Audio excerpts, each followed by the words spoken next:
Majelis GKJ Bekasi Timur mengucapkan selamat pagi Bapak, Ibu, Saudara yang terkasih.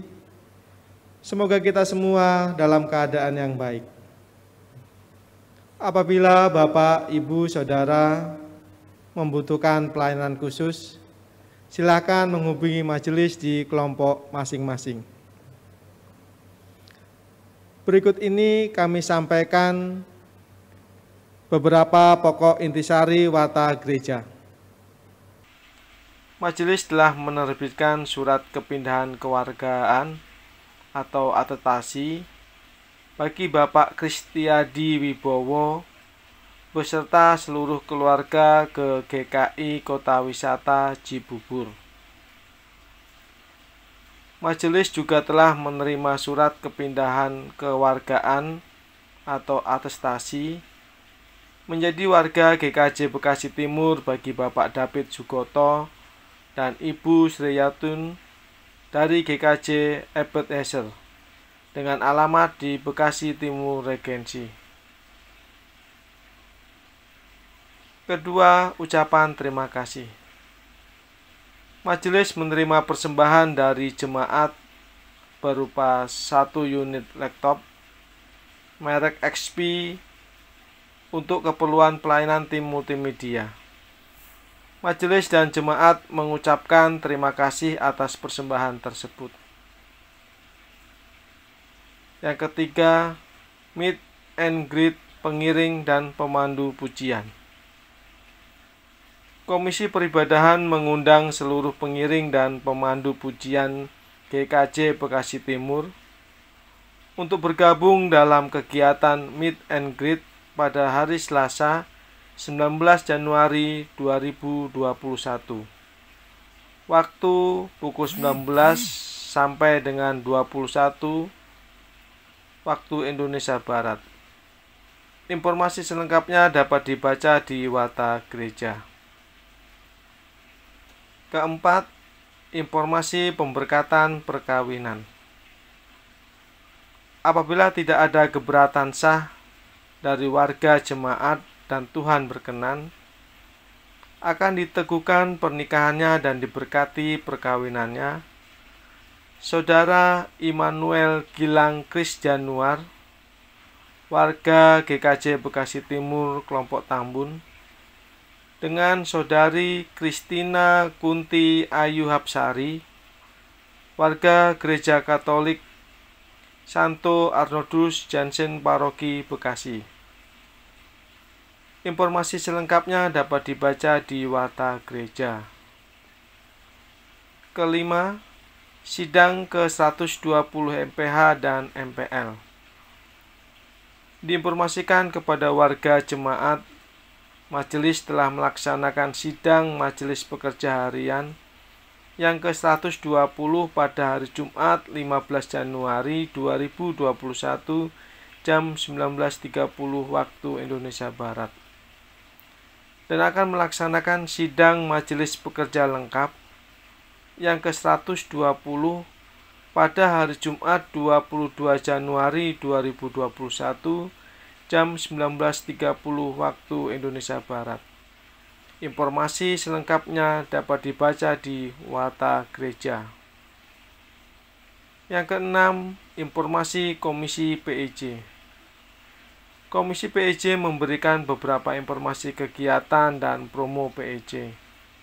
Informasi selengkapnya dapat dibaca di Warta Gereja. Untuk informasi dan pokok perwataan lainnya, mohon Bapak Ibu Saudara membacanya sendiri pada lembar Warta Gereja. Salam sejahtera bagi kita semua.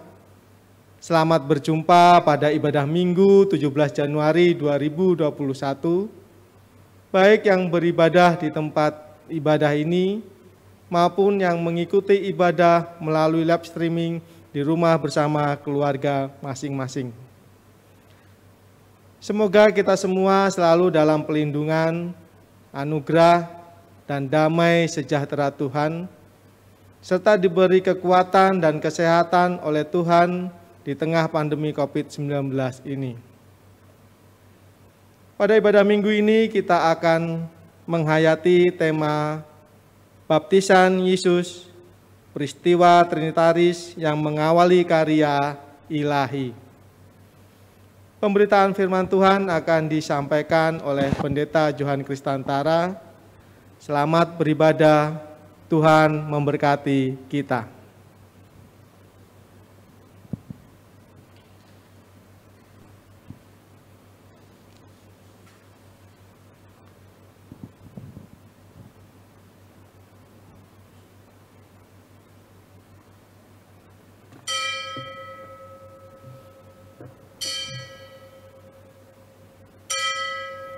Umat dimohon berdiri.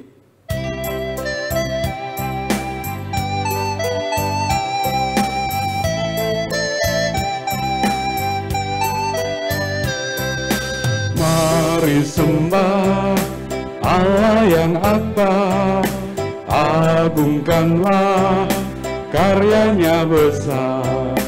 Allah berkuasa di atas isi dunia, patutlah semua memuji namanya.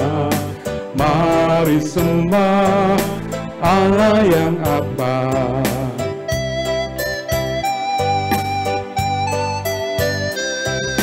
Mari sembah Yesus penebus, agungkanlah kasih-Nya besar. Yesus rela mati disalib di Golgota, hingga manusia terhapus dosanya. Mari sembah Yesus penebus.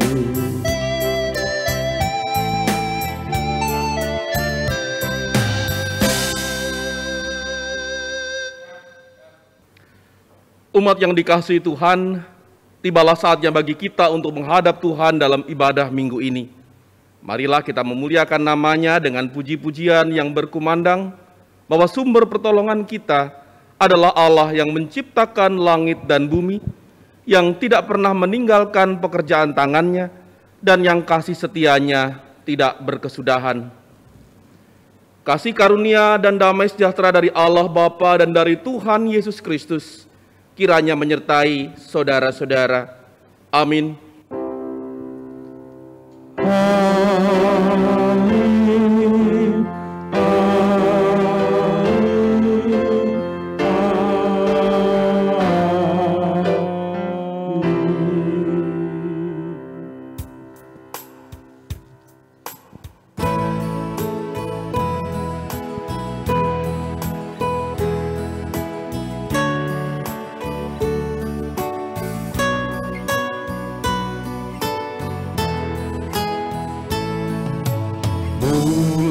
Muliakan Allah Bapa, muliakan Putranya, muliakan Roh penghibur ketiganya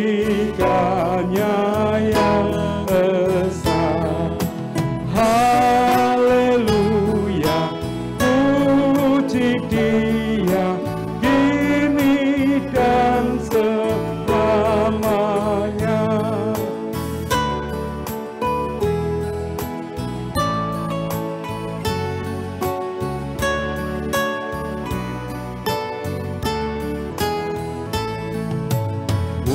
Muliakan Raja kasih yang menjadi penebus, yang membuat kita waris kerajaannya terus.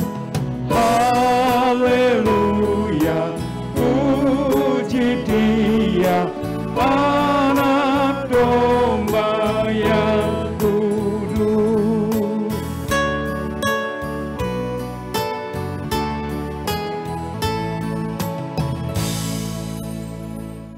Umat yang dikasihi Tuhan, bahwa kasih Tuhan itu nyata dan tidak pura-pura.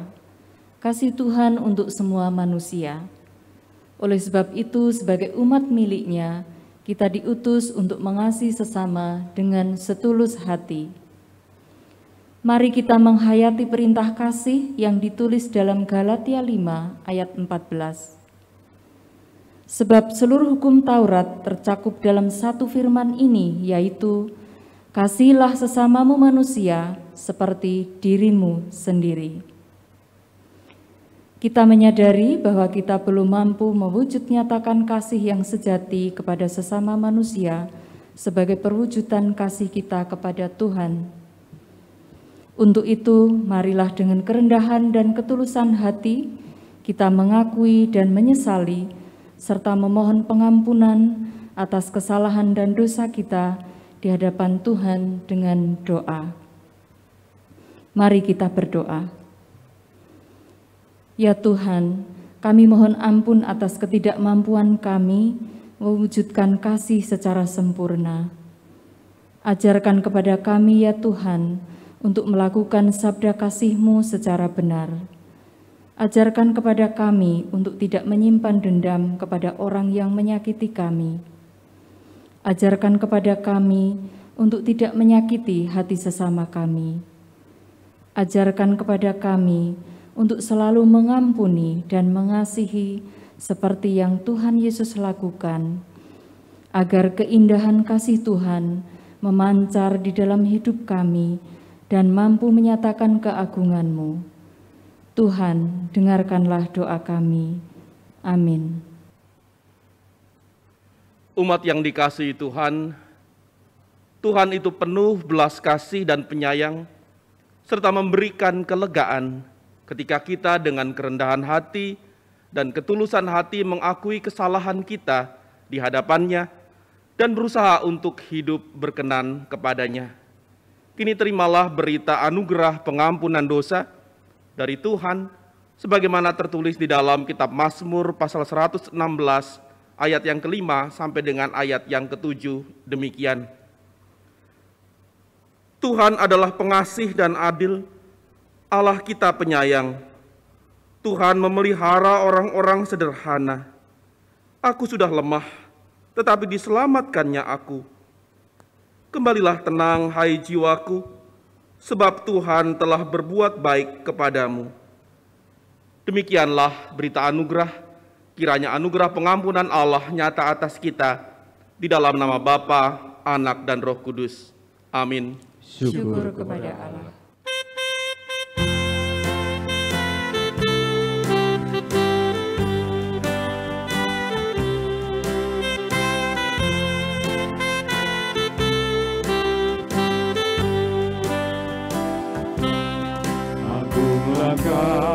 Kasih aku tiada setaranya, neraka dapat direngkuh, kartika pun tergapailah. Karena kasih-Nya agunglah, Sang Putra menjelma. Dia mencari yang sesat dan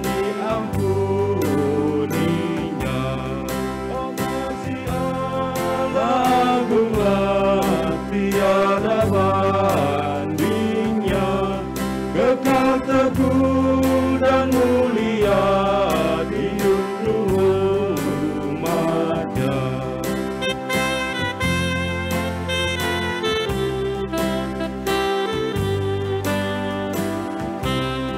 Apabila zaman berhenti dan tata dunia pun lebur, meskipun orang yang keji telah menjauh dan terkubur, namun kasih-Nya tetaplah teguh dan mulia. Anugerah bagi manusia dijunjung umat-Nya. Oh kasih Allah agunglah, tiada bandingnya, kekal teguh dan mulia di junjung umat-Nya.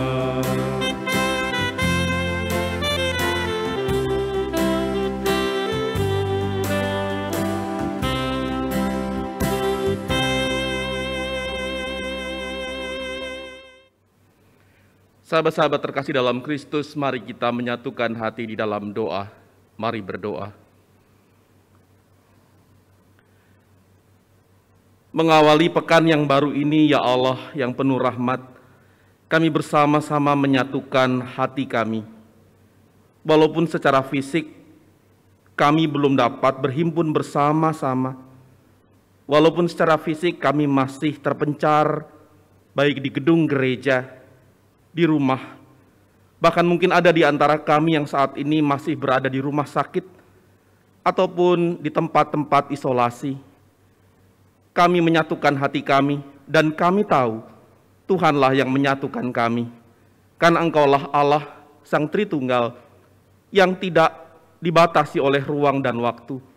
Engkau ada bersama-sama kami dan menyatukan kami dimanapun kami berada. Ya Bapa, di awal pekan yang baru ini, kami mau bersama-sama menghayati peristiwa pembaptisan Tuhan Yesus Kristus. Biarlah melalui sabda-Mu yang kudus, yang Engkau karuniakan bagi kami pada hari ini, kami dimampukan untuk memahami makna pembaptisan Yesus Kristus, dan juga kami boleh memaknai kembali makna pembaptisan kami. Bersabdalah bagi kami Tuhan, dan biarlah Roh Kudus-Mu menuntun dan memimpin kami. Dalam Kristus Yesus, Juru Selamat dunia, kami berdoa. Amin. Bacaan pertama diambil dari Kejadian 1 ayat 1 sampai 5. Pada mulanya Allah menciptakan langit dan bumi. Bumi belum berbentuk dan kosong. Gelap gulita menutupi samudera raya, dan Roh Allah melayang-layang di atas permukaan air. Berfirmanlah Allah, jadilah terang. Lalu terang itu jadi. Allah melihat bahwa terang itu baik, lalu dipisahkannyalah terang itu dari gelap. Dan Allah menamai terang itu siang, dan gelap itu malam. Jadilah petang dan jadilah pagi, itulah hari pertama. Bacaan Injil pada hari ini kita baca dari Injil Markus pasal yang pertama. Injil Markus pasal yang pertama ayat 4 sampai dengan ayat yang ke-11. Demikian sabda Injil bagi kita. Demikianlah Yohanes Pembaptis tampil di padang gurun dan menyerukan, "Bertobatlah dan berilah dirimu dibaptis, dan Allah akan mengampuni dosamu." Lalu datanglah kepadanya orang-orang dari seluruh daerah Yudea dan semua penduduk Yerusalem, dan sambil mengaku dosanya, mereka dibaptis di sungai Yordan. Yohanes memakai jubah bulu unta dan ikat pinggang kulit, dan makanannya belalang dan madu hutan. Inilah yang diberitakannya. Sesudah aku akan datang Ia yang lebih berkuasa daripadaku. Membungkuk dan membuka tali kasutnya pun aku tidak layak. Aku membaptis kamu dengan air, tetapi Ia akan membaptis kamu dengan Roh Kudus. Pada waktu itu datanglah Yesus dari Nazaret di tanah Galilea, dan Ia dibaptis di sungai Yordan oleh Yohanes. Pada saat Ia keluar dari air, Ia melihat langit terkoyak dan Roh seperti burung merpati turun ke atasnya. Lalu terdengarlah suara dari sorga, "Engkaulah anakku yang kukasihi, kepadamulah Aku berkenan." Sahabat-sahabat terkasih, demikianlah pembacaan firman Tuhan. Berbahagialah setiap orang yang mendengarkan firman Tuhan dan memeliharanya. Haleluya.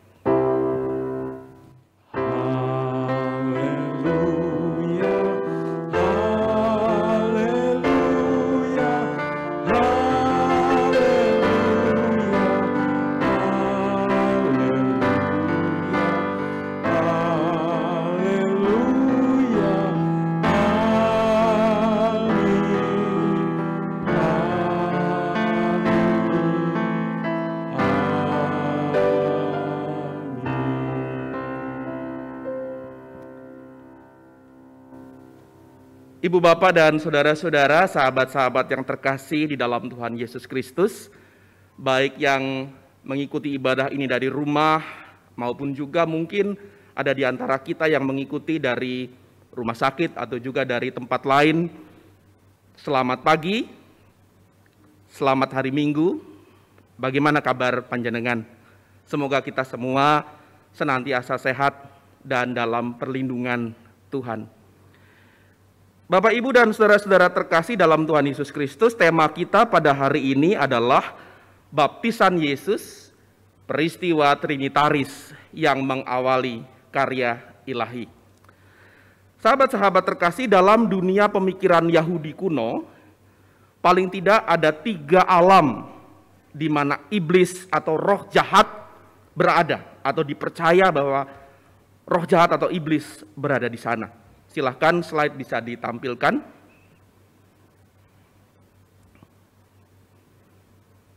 Iya, dalam dunia pemikiran Yahudi kuno, mereka percaya bahwa iblis atau roh jahat itu berada di paling tidak di 3 alam, yaitu air, udara atau angkasa, dan juga di bawah tanah.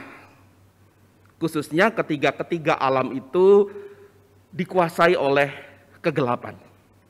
Saya kira pemikiran seperti ini pemikiran yang umum di dunia Asia ya, termasuk di Indonesia. Saya kira juga di negeri kita juga orang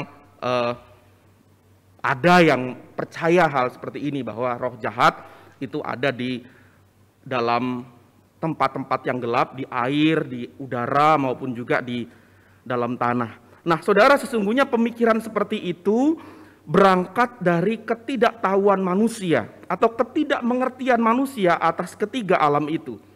Manusia terbiasa tinggal atau hidup di darat sehingga atau di atas tanah, sehingga kehidupan atau alam di air atau di samudera, juga di angkasa, di langit, dan juga di bawah tanah, underground begitu ya. Itu sesuatu yang tidak dimengerti penuh. Karenanya alam yang berada di luar pengetahuannya itu dilihat sebagai dunia misteri. Atau seringkali kalau di media kita menyebutnya dunia lain begitu. Nah, dalam dunia misteri inilah saudara, umat atau orang-orang yang mempercayai seperti itu meletakkan ketakutan mereka, sekaligus juga meletakkan keingintahuan mereka. Nah, ini menarik. Biasanya orang-orang kalau takut dengan roh jahat begitu ya, lantas mereka membayangkan bahwa roh jahat ini adanya ya di tempat-tempat yang gelap, tempat-tempat yang kalau orang Jawa bilang yang singup begitu nggih. Nah, inilah kepercayaan tradisional Yahudi kuno bahwa air, angkasa, dan juga bawah tanah adalah tempat di mana roh jahat atau iblis berada. Nah, saudara, menariknya dalam bacaan kita hari ini, dalam kisah penciptaan maupun juga dalam kisah pembaptisan Yesus, kedua-duanya menyebutkan tentang air. Nah, slide berikutnya, Mas. Dalam kisah penciptaan, saudara, dari kejadian pertama yang kita baca tadi, air dipandang secara ambivalen sebagai alam misteri. Dalam ayat yang kedua disebutkan di sana, gelap gulita menutupi samudra raya. Gelap gulita menutupi samudra raya. Samudra dipandang sebagai tempat yang misteri. Tapi sekaligus juga air digambarkan sebagai tempat kehadiran Allah. Karena pada ayat yang sama, ayat kedua, disebutkan roh Allah melayang-layang di atas permukaan air. Jadi air dalam kisah penciptaan dipandang secara ambivalen. Di satu sisi sebagai tempat yang misterius, penuh dengan kegelapan, tetapi juga di sisi lain air dipandang sebagai tempat di mana Allah berada, karena roh Allah berada di permukaan air. Nah, saudara, pada ayat yang ketiga, ketika firman Allah hadir, ketika Allah mengatakan jadilah terang, di sanalah firman Allah itu menyingkirkan kegelapan dari samudera raya dan menjadikan air tidak lagi menjadi tempat yang misterius, tidak lagi menjadi tempat yang mengerikan atau tidak dimengerti, tetapi air dikuduskan oleh Allah. Firman Tuhan jadilah terang, menyingkirkan kegelapan sehingga air menjadi tempat yang kudus. Bahkan air kemudian menjadi sesuatu yang mengawali kehidupan di seluruh bumi. Kita belajar, saudara, dari ilmu pengetahuan bahwa asal-usul kehidupan juga berasal dari air. Bahwa makhluk hidup tidak dapat hidup tanpa air.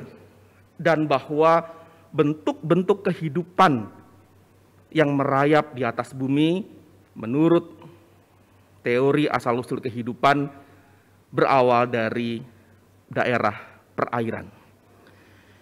Nah, yang menariknya, saudara, dalam kisah pembaptisan yang kita baca dari Injil Markus, awal Injil Markus pada hari ini, kita melihat juga tentang air. Yang mana dalam bacaan Injil Markus ini kita melihat air sebagai tempat pertobatan manusia. Dari kehidupan lama, dari hidup yang penuh dengan kegelapan, masuk ke dalam kehidupan baru yang dikuasai oleh terang. Yohanes Pembaptis menyerukan kepada orang-orang di sekitarnya, orang-orang di negerinya, bertobatlah dan berilah dirimu dibaptis, dan Allah akan mengampuni dosamu. Baptisan dipandang sebagai medium, sebagai sarana, sebagai ritual yang memindahkan orang dari kegelapan ke dalam terang. Dari hidup yang dikuasai dosa kepada pengampunan dosa. Nah, berikutnya, saudara, dalam bacaan Injil kita hari ini, kita juga melihat firman Allah yang hadir. Sama seperti kisah penciptaan, di mana firman Allah juga hadir.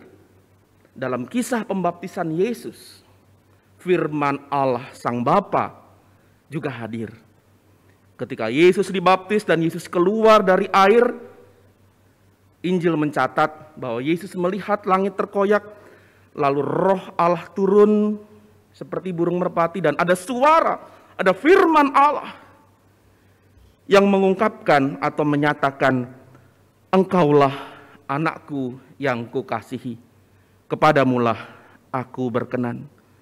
Nah, saudara, kehadiran firman Allah dalam peristiwa pembaptisan itu sesungguhnya menghadirkan Roh Allah atas pribadi Yesus, serta menguduskan Yesus dan mempersiapkan Yesus untuk mengawali kehidupan pelayanannya di atas bumi. Dengan kata lain, saudara, kita melihat bahwa dalam pembaptisan Yesus ada peristiwa trinitaris, di mana ada Allah Sang Bapa yang berfirman, ada Roh Kudus yang turun ke atas Yesus, dan ada pribadi Sang Anak, yaitu Yesus Kristus sendiri.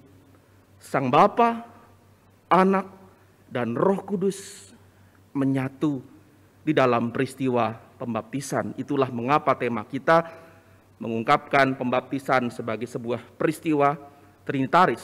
Bahkan bukan hanya itu saja, saudara, dalam pembaptisan kita juga melihat ada 3 hal yang tampak di sana, yaitu hadirnya air, firman, dan Roh Allah.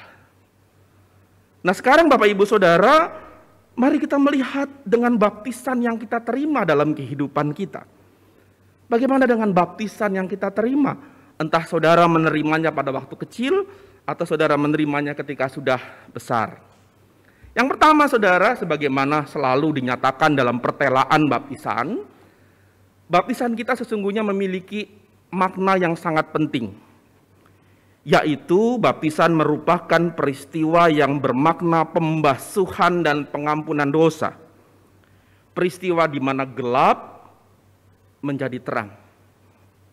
Sama seperti peristiwa penciptaan yang mana terang Allah mengenyahkan kegelapan. Baptisan juga merupakan pemulihan relasi antara manusia dengan Allah, sehingga orang yang dibaptis itu diangkat menjadi anak Allah. Dan juga sakramen baptisan yang kita terima sesungguhnya merupakan tanda kelahiran baru, di mana kita mengawali kehidupan yang baru, yang tadinya dipimpin dosa, kini dipimpin oleh kuasa Roh Kudus. Yang kedua, saudara, sakramen pembaptisan semestinya juga menandai hadirnya firman Allah dalam hidup kita. Sebagaimana dalam penciptaan, firman Allah hadir menyingkirkan kegelapan. Sebagaimana dalam peristiwa pembaptisan, firman Allah hadir menyatakan Yesus sebagai anak yang terkasih. Semestinya sakramen baptisan yang kita terima juga menandai hadirnya firman Allah yang menyingkirkan kegelapan dalam hidup kita, yang menguduskan diri dan hidup kita, serta mempersiapkan hidup kita untuk menjalani hidup dengan cara dan orientasi yang baru, yaitu dalam pimpinan Roh Allah. Ada ungkapan yang saya senang dalam bahasa Jawa, ungkapan yang casual yang mengatakan urip iku urup. Hidup itu apa? Urup itu apa, saudara? Menyala. Menyala. Terang. Dengan kata lain, hendak dikatakan bahwa kehidupan itu barulah bermakna kalau kehidupan itu menyala, memberi terang, dan menerangi orang-orang di sekitarnya. Nah, sahabat-sahabat terkasih, urip sing urup, hidup yang menyala, hidup yang menerangi itu sesungguhnya merupakan bentuk kehidupan yang mestinya ditunjukkan oleh orang-orang yang sudah dibaptis. Jadi kalau saudara dan juga saya sudah dibaptis, mestinya kehidupan kita itu menampakkan terang, menampakkan kehidupan yang menerangi sesama, bukan justru kehidupan yang menimbulkan kegelapan. Peristiwa penciptaan mengenyahkan kegelapan di atas samudera raya. Pembaptisan yang dilakukan oleh Yohanes mengenyahkan dosa di dalam kehidupan manusia. Begitu juga baptisan yang kita terima juga mestinya membuat kehidupan kita menerangi sesama dan mengenyahkan kegelapan. Sahabat-sahabat terkasih, kini menjadi perenungan bagi kita, bagi saudara dan juga bagi saya, sesudah kita mendengarkan khotbah ini. Pertanyaannya adalah, apakah kita yang sudah dibaptis ini sungguh-sungguh sudah hidup dalam terang? Apakah kita yang sudah dibaptis ini sudah sungguh-sungguh menjadi anak Allah? Apakah kita yang sudah dibaptis ini sudah betul-betul mengawali kehidupan yang baru di dalam firman Allah? Sakramen baptisan yang kita terima semestinya menjadi tanda hadirnya firman Allah dalam hidup kita. Dan firman Allah itu terlihat ketika saudara dan juga saya menampakkan terang bagi sesama di sekitar kita. Selamat menghayati pembaptisan Yesus. Selamat menghayati pembaptisan kita. Kiranya Tuhan memberkati. Amin. Mari kita bersaat teduh.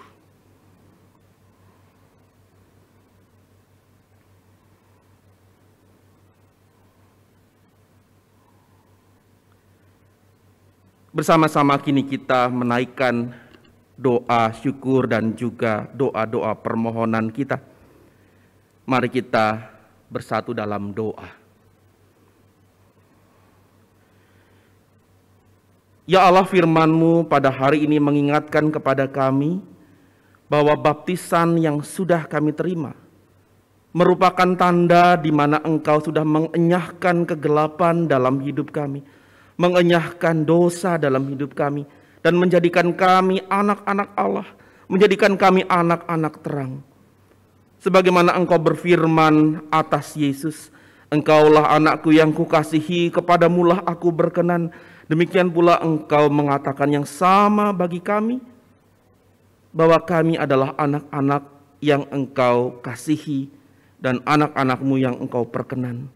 Bukan karena kebaikan kami, bukan karena kehebatan kami, tetapi semata-mata karena anugerah Engkau saja Tuhan yang mengangkat kami menjadi anak-anak-Mu. Dan melalui baptisan kami juga sudah dilahirkan kembali dalam kehidupan yang baru, di mana firman Allah sungguh-sungguh hadir dalam hidup kami, mengubah hidup kami, bahkan membawa terang bagi kehidupan sesama kami. Kami tidak ingin ya Allah hidup kami berlalu begitu saja, tapi biarlah sebagaimana pepatah yang kerap kami dengarkan, biarlah hidup kami menjadi hidup yang menyala. Urip ingkang urup. Ya Bapa, dalam doa kami pada pagi hari ini, kami juga membawa permohonan-permohonan kami kepadamu ya Tuhan. Kami mengingat sahabat-sahabat kami yang di dalam rupa-rupa pergumulan kehidupan. Mereka yang bergumul dalam kedukaan dan perkabungan. Tuhan kiranya mengaruniakan kekuatan dan juga penghiburan bagi mereka. Dan bagi saudara-saudara kami yang saat ini sedang sakit atau dalam pemulihan kesehatan, Bapa kiranya juga berkenan memberikan kesembuhan dan pemulihan. Bahkan kami percaya Engkau sudah mendahului doa kami pada saat ini, dan Engkau sudah berkarya bagi saudara-saudara kami. Secara khusus sahabat-sahabat kami yang terkonfirmasi positif COVID-19, baik mereka yang dirawat di rumah sakit, mereka yang juga menjalani isolasi mandiri, Tuhan kiranya juga memberkati dan menolong. Tubuh kami lemah, tubuh kami ringkih dan rentan. Tubuh kami ketika terpapar oleh virus yang demikian kecil dan tidak dapat kami lihat, bisa menjadi sakit. Karena itu Bapa, biarlah kami menyandarkan kesembuhan, kami menyandarkan pemulihan bagi saudara-saudara kami ini di dalam kuasa Tuhan. Dan ya Bapa, biarlah Engkau menolong kami, biarlah Roh Kudus-Mu menolong kami, untuk kami semua boleh menjaga kesehatan kami. Kami semua boleh menerapkan dan menaati protokol-protokol kesehatan yang sudah bersama-sama kami pahami, agar kami semua boleh saling menjaga satu sama lain. Kami semua boleh dihindarkan dari penyakit di masa pandemi ini. Bapa yang penuh rahmat, kami bersyukur bahwa di tengah pandemi ini Engkau sudah mengaruniakan kepada kami salah satu jalan keluar, yaitu vaksin yang juga sudah mulai didistribusikan.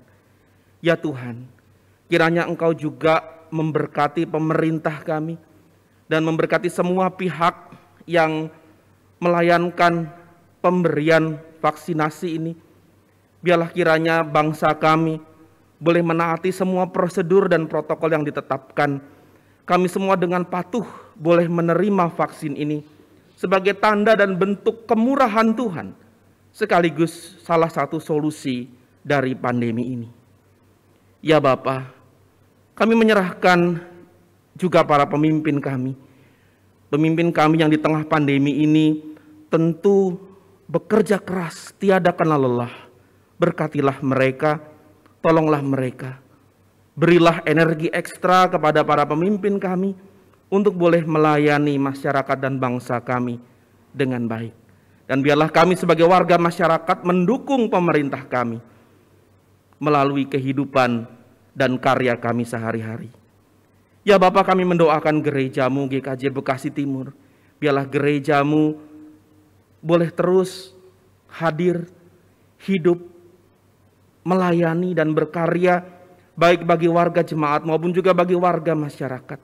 Ketika Engkau menempatkan kami di Bekasi maupun di Cikarang dan juga di Kerawang, biarlah Tuhan juga boleh memampukan kami untuk tidak hanya mengurusi urusan-urusan kami sendiri saja secara internal, tetapi kami juga boleh memandang pada masyarakat di sekitar kami, memahami pergumulan dan harapan mereka, dan menjadikan pergumulan serta harapan masyarakat itu menjadi bagian dari pergumulan dan harapan gerejamu. Terima kasih Bapa Surgawi, kami menyerahkan hidup kami sepenuhnya, pribadi lepas pribadi, keluarga, jemaat, bahkan bangsa dan negara kami dalam pimpinan dan rahmat Tuhan. Ampunilah segala dosa dan pelanggaran kami dalam kehidupan kami ya Bapa. Inilah doa kami. Kami naikkan doa kami ini semata-mata hanya dalam nama Yesus Kristus, Juru Selamat dunia. Amin. Sahabat-sahabat terkasih, kini kita akan menerima persembahan pujian dengan judul Sebab Kau Besar. Dipersilakan.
Terima kasih atas persembahan pujiannya.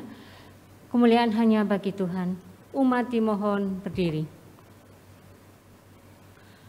Bersama dengan jemaat di segala tempat dan abad, mari kita nyatakan kembali pengakuan iman kita melalui pengakuan iman rasuli yang demikian. Aku percaya kepada Allah, Bapa yang Maha Kuasa, Khalik langit dan bumi, dan kepada Yesus Kristus, anaknya yang tunggal Tuhan kita, yang dikandung daripada Roh Kudus, lahir dari anak darah Maria, yang menderita di bawah pemerintahan Pontius Pilatus, disalibkan, mati dan dikuburkan, turun ke dalam kerajaan maut. Pada hari yang ketiga, bangkit pula dari antara orang mati, naik ke surga, duduk di sebelah kanan Allah, Bapa yang Maha Kuasa, dan akan datang dari sana untuk menghakimi orang yang hidup dan yang mati. Aku percaya kepada Roh Kudus, gereja yang kudus dan am, persekutuan orang kudus, pengampunan dosa, kebangkitan daging dan hidup yang kekal. Umat dipersilahkan duduk. Umat yang dikasihi Tuhan, hidupmu adalah ibadah yang sejati, yaitu ketika ibadahmu menjadi bulat, ketika yang diucap juga diperbuat, ketika doa terwujud dalam sikap, itulah persembahan yang hidup. Marilah kita memberikan persembahan sebagai ungkapan syukur kita kepada Tuhan. Pengucapan syukur didasari dari Roma 11 pada ayatnya yang ke-36. Sebab segala sesuatu adalah dari Dia, dan oleh Dia, dan kepada Dia. Bagi Dialah kemuliaan sampai selama-lamanya.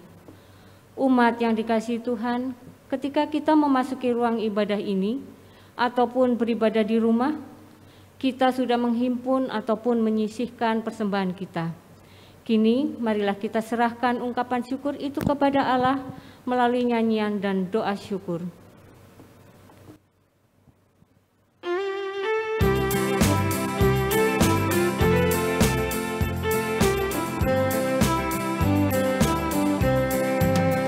Betapa kita tidak bersyukur, bertanah air kaya dan subur, laut dan luas, gunungnya megah, menghijau padang, bukit dan lembah.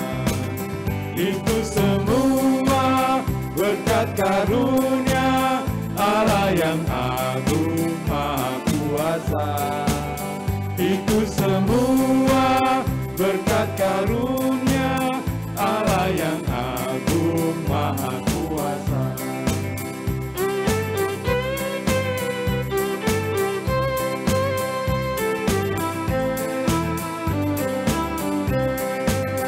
Alangkah indah bagi mereka bermandi cahaya surya nan cerah, ditingkah hijau bulu dan henti, bunga pun bangkit harum berseri. Itu semua berkat karunia Allah yang agung maha kuasa. Itu semua berkat karunia Allah yang agung maha kuasa.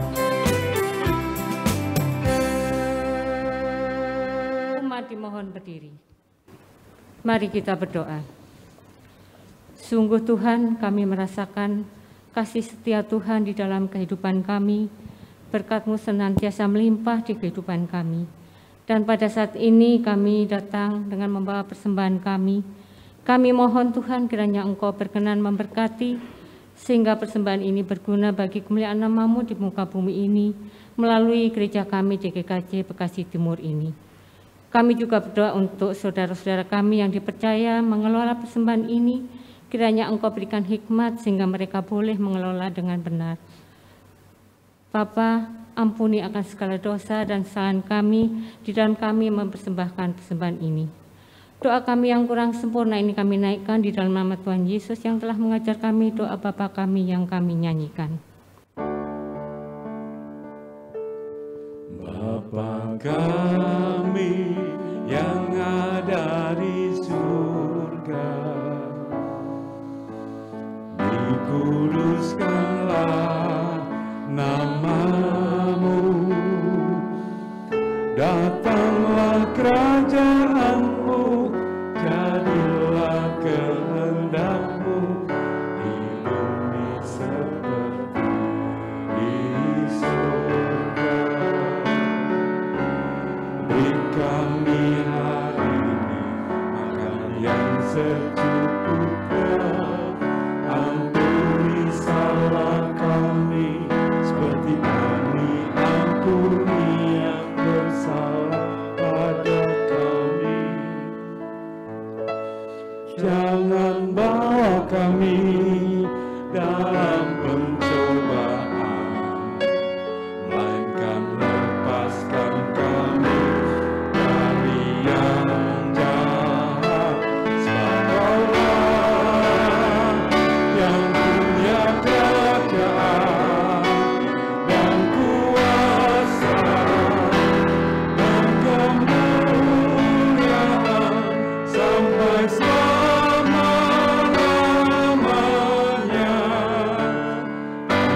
Tuhan Yesus menyatakan, "Makananku adalah melakukan kehendak Dia yang mengutus aku dan menyelesaikan pekerjaannya."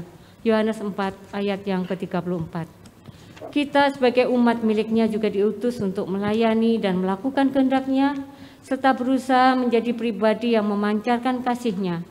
Semoga Roh Kudus membimbing kita.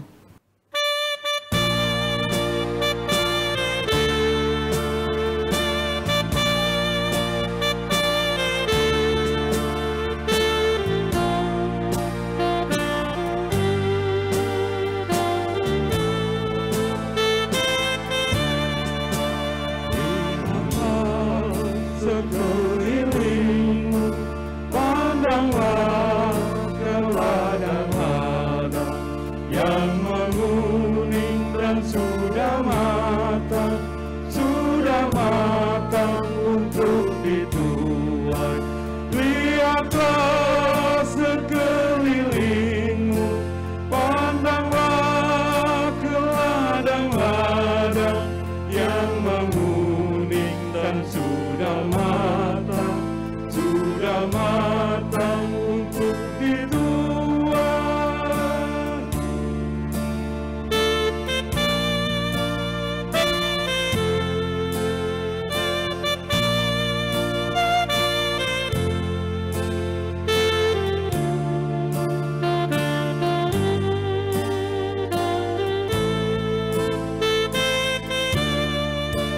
Apa kita betul terpilih mengerjakan tugas itu? Kita juga dipilih Tuhan dan diutus ke dalam dunia. Lihatlah sekelilingmu, pandanglah ke ladang-ladang yang menguning dan sudah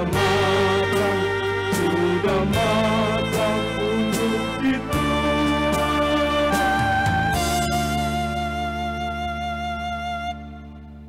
Umat yang dikasihi Tuhan, hidupmu adalah pelayananmu dan saksi kehadiran Tuhan. Karena itu jalanilah hidupmu dengan sungguh-sungguh. Kini arahkanlah hatimu kepada Tuhan dan taatilah kehendak-Nya. Mari kita memohon berkat dan pemeliharaan Tuhan di sepanjang kehidupan kita. Terimalah berkat Tuhan.